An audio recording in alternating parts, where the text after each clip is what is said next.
असम की धर्मनगरी जोरहाट में रविवार को आयोजित एक शाम श्री श्याम संघ हनुमान के नाम कार्यक्रम में पहुंचे आमंत्रित कलाकार सुप्रसिद्ध भजन सम्राट कन्हैया मित्तल द्वारा प्रवाहित की गई श्याम भजनों की भगीरथी में भक्त देर रात तक गोते लगाते नजर आए। अपने चहेते गायक को सुनने के लिए गुवाहाटी, डिब्रूगढ़, तिनसुकिया जिले के साथ कई जिलों में भक्त जोरहाट पहुंचे। खचाखच भरे ठाकुरबाड़ी परिसर में देर रात भक्त जमे रहे। देश भर में अपने भजनों के जरिए से युवाओं में श्याम भक्ति का संचार कर रहे भजन गायक मित्तल ने हमारे चैनल सूचना इंडिया के साथ एक्सक्लूसिव बातचीत में हिंदुत्व सहित भजनों की दुनिया में अपने अब तक के सफर पर अपनी बातें बेबाकी के साथ रखी। बातचीत के दौरान कन्हैया मित्तल ने कहा, अगले प्रधानमंत्री योगी होते तो केंद्रीय गृह मंत्री डॉक्टर हेमंत विश्व शर्मा होने की आशा प्रकट की और तो और असम के मुख्यमंत्री डॉक्टर हेमंत विश्व शर्मा को सरल खुले विचारों का बताया। असम में चल रहे बाल विवाह के खिलाफ चल रही कार्रवाई को उचित पहल बताई। देखिए, खाटू श्याम जी के भक्तों की भरमार है, खासकर जितना भी मारवाड़ी समाज है उनके श्याम बाबा इष्ट है और अब असामीज भी इससे जुड़ने लगे हैं। और भगवान किसी का बाटा नहीं होता, चाहे वो मारवाड़ी का हो, चाहे वो असामी का हो, चाहे वो गुजराती का हो, भगवान तो सबका होता है। लेकिन मेरा यही कहना कि हारे के सहारे हैं, जो भी इनकी शरण में सच्चे दिल से आएगा वो सब कुछ पाएगा। आज मैं एयरपोर्ट आया तो लेने मारवाड़ी आए, बैठ के मैं असामी की गाड़ी में आया, तो आप इससे समझ सकते हैं कि हर कोई जुड़ना चाहता है श्याम बाबा से और मुझे बड़ा अच्छा लगता है जब भी मैं शाम आता हूँ। जी देखिए, मैं तो ये सोचता हूँ कि अगर भविष्य में आने वाले समय में अगर योगी जी प्रधानमंत्री होंगे तो हेमंतोदा हमारे होम मिनिस्टर होंगे। जिस तरीके से वो साफ़ सुथरी बात करते हैं, साफ़ सुथरी राजनीति करते हैं, मुझे तो उनके साथ 2-3 बार सफ़र करने का भी मौका मिला है। हम लोग उत्तराखंड में एक ही हेलीकॉप्टर में 1-1.5 घंटे रहे थे। तो जो उनका विज़न है वो विज़न बिल्कुल क्लियर है कि जो समाज अनपढ़ है, जो समाज पढ़ा लिखा नहीं है, अगर उसको तारना है, तारना मतलब गलत ले जाते हैं आजकल, तारना शब्द को ताड़ना ले जाते हैं, तो अगर उसको उद्धार करना उसका, तो उसको पढ़ाना पड़ेगा, समझाना पड़ेगा। और ये बाल विवाह भी उसी में से एक अंग है। बच्चे अनपढ़ हैं, नहीं जानते, और उनके माँ बाप भी अनपढ़ हैं, इसीलिए वो उस काम के लिए करते हैं। तो स्टडीज़ बहुत ज़रूरी है और उसमें असम के अंदर हेमंत विश्व शर्मा जी अग्रणीय कार्य कर रहे हैं और मेरी तरफ से और पूरे मारवाड़ी समाज से मैं सोचता हूँ कि वो बधाई के पात्र हैं। असम के अंदर जिस तरीके से वो लॉ लेकर आए कि मंदिर के 5 किलोमीटर के रेडियस में कोई गाय भी काटने वाला नहीं होगा, तो ये हमारी धार्मिक भावनाएं हैं जिनको वो छू रहे हैं। और जिस तरीके से मदरसों के लिए वो काम कर रहे हैं कि बच्चे पढ़े लिखे होने चाहिए।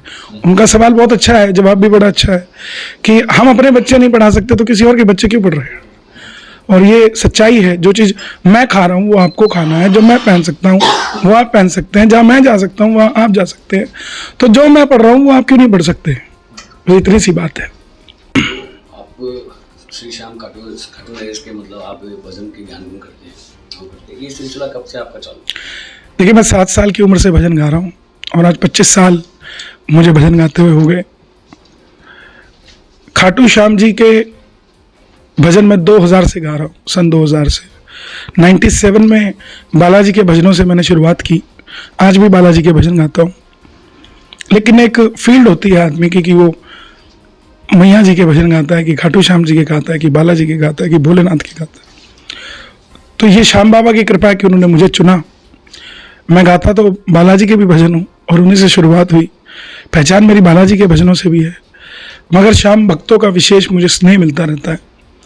और सच बताऊं तो मैं जिस लायक नहीं हूं उससे बढ़कर मुझे श्याम प्रेमी प्यार करते हैं। और खासकर युवाओं का जो जोश है वो देखने योग्य है। एक पढ़ा लिखा आदमी, समझदार बुजुर्ग 9-10 बजे तक बाबा के दर्शन करता है, सुबह उठकर नहा धोकर। लेकिन ये आज का युवा है, कच्ची नींद में सुबह 5 बजे इंस्टाग्राम खोलता है, एक आंख से बाबा के दर्शन करके वापस हो जाता है। तो ये युवाओं का प्रेम है, जोश है, ये ऐसे ही बनता रहे। अच्छा, आपने एक भजन लिखा था जो राम को लाए, वो भजन आपके मतलब आपने क्या सोच के, क्या समझ के ये लिखा है? देखिए, हुई है वही जो राम रची राखा। ये भजन ना तो मैंने सोचा था कि लिखूंगा, ना मैंने सोचा था मैं इसको गाऊंगा। ये 6 दिसंबर छत्तीसगढ़ में रायपुर में राम मंदिर बना है, मैं उसमें दर्शन करके बाहर निकला तो कुछ लोग बात कर रहे थे हम राम को ले आए, क्योंकि वहाँ राम मंदिर बना भव्य, कुछ लोग चाहते थे वहाँ ना बने। तो जिन्होंने कहा कि हम राम को ले आए, तो मैं बोला यहाँ के अगर नेता ला सकते हैं तो पूरे देश में ऐसे नेता होने चाहिए जो राम को लेकर आए। तो अब तो भगवान की कृपा से सिर्फ यूपी नहीं, भारत नहीं, अब तो दुनिया में भगवा लहर रहा है। इंग्लैंड का प्रधानमंत्री भी हमारा ब्लड रिलेशन कहा गया है, वो भी भगवे की बात करता है। तो ये सब राम जी की महिमा है, उन्हीं का ही है। ये काया है जो दिखती है, बाकी सब मायापति की माया है। उसने श्वास दे रखी है लेने के लिए, तो ले रहे हैं। जिस दिन कहेगा नो, नो मीन्स नो तो उसी के आशीर्वाद से सब कुछ हो रहा है। अच्छा, अभी आपने कोई नया भजन कुछ ऐसा लिखा है? चलते रहते हैं, भजनों की धारा चलती रहती है। आने वाले समय में हम एक भजन लेकर आ रहे हैं, मैं यूपी बोल रहा हूँ। उस सॉन्ग के अंदर विशेषता जो यूपी के हालात थे उससे ओवरकम करके वो कैसे आ गया है, और उसकी विशेष लाइन है, आज तक कभी ऐसा सॉन्ग बना नहीं।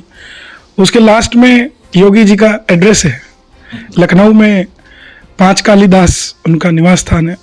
तो उसमें मैंने लाइन लिखी है कि 5 कालीदास के दम पे बोल रहा हूँ, मैं यूपी बोल रहा हूँ।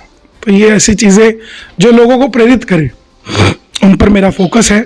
और भजन तो श्याम बाबा की कृपा से चलते ही रहते हैं। अभी फागुन मेला आ रहा है तो एक धमाल आएगी हमारी तरफ से, और एक फागुन का भजन आएगा, तो सिलसिला चल।